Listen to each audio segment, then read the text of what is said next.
y en el Principado de Olga se produce una alianza con los poderosos, volviendo atrás sectores religiosos y asumen el cristianismo ortodoxo muy apegado a las costumbres, culturas, vida social y su conducta como pueblo eslavo. Y para finales del siglo XIX, dando ya unos saltos importantes, porque surgen los últimos,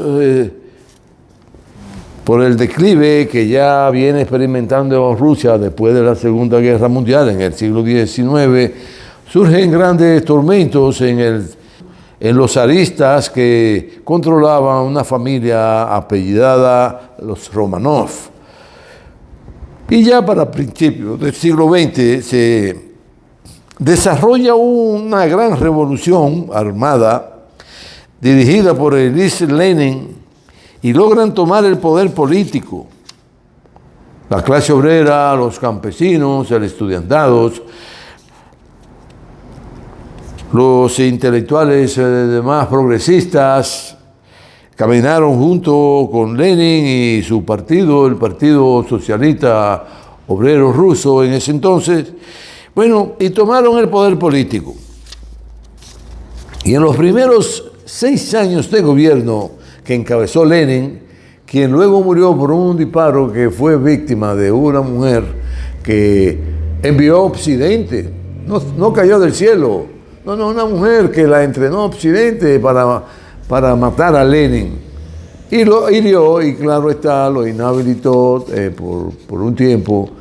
y de los tormentos que le provocaron ese disparo. En ese entonces la ciencia aún no había, la ciencia médica no había alcanzado la manera de resolver esas dolencias médicas, y muere Lenin a los 6 años. Pero en el transcurso de esos 6 años, convierte al Estado ruso en uno de los estados que experimentó una transformación enorme en lo que tiene que ver con el desarrollo en un periodo de 6 años, muy poco tiempo, que podía definirse como un periodo que no era suficiente para alcanzar lo que logró Lenin. Para que sepan la tremenda capacidad de ese hombre, quien condujo la revolución armada para alzarse con el triunfo e imponer en Rusia el primer sistema socialista en el mundo, logrado por una revuelta armada en contra de los intereses macabros que siempre mantuvieron al pueblo ruso en la ignorancia. No había escuela, no había universidad, no había hospital, no había de nada. Solo había un zar, el todopoderoso, que era el rey de los reyes y el padre de esa gran nación y su jefe espiritual inclusive. Claro, había un papa, una especie de papa, que tenía que ver con los asuntos espirituales de esa religión, y eran lo que entre los papas y los zares gobernaban todos esos territorios de los más prósperos y fértiles y ricos del mundo. Pues Lenin logra en 6 años desarrollar todas las estructuras e infraestructuras importantes, miles y miles de kilómetros de carreteras, de vías férreas, lograron alcanzar un nivel en la aviación importante, y pues logró conformar lo que se llamó la Unión de Repúblicas Soviéticas Socialistas, convirtiéndola en el imperio más grande conocido en la historia de la humanidad y de más prosperidad para toda su población. Y luego de construir este gran instrumento que la humanidad contaba con él para alcanzar sus aspiraciones de bienestar colectivo, y desplazar a los europeos occidentales que toda su vida han añorado dominar y controlar y adueñarse de esos añorados territorios rusos, pero que nunca han podido, y me temo que podrán alguna vez, porque hay que entender que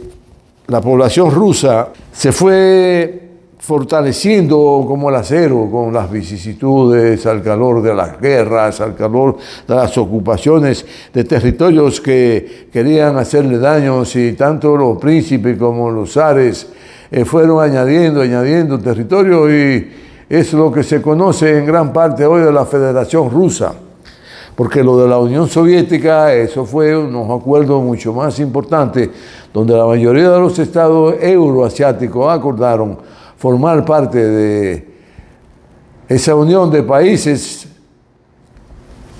soviéticos, socialistas, para construir una gran vanguardia de prosperidad y de equidad para la humanidad. Y todo esto pues, fue bajo la conducción del PECUS,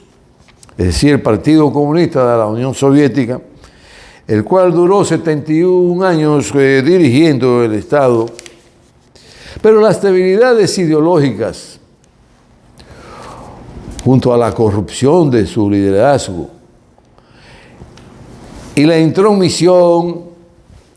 de la ideología burguesa por parte del Imperio Occidental, que hasta hoy encabeza Estados Unidos,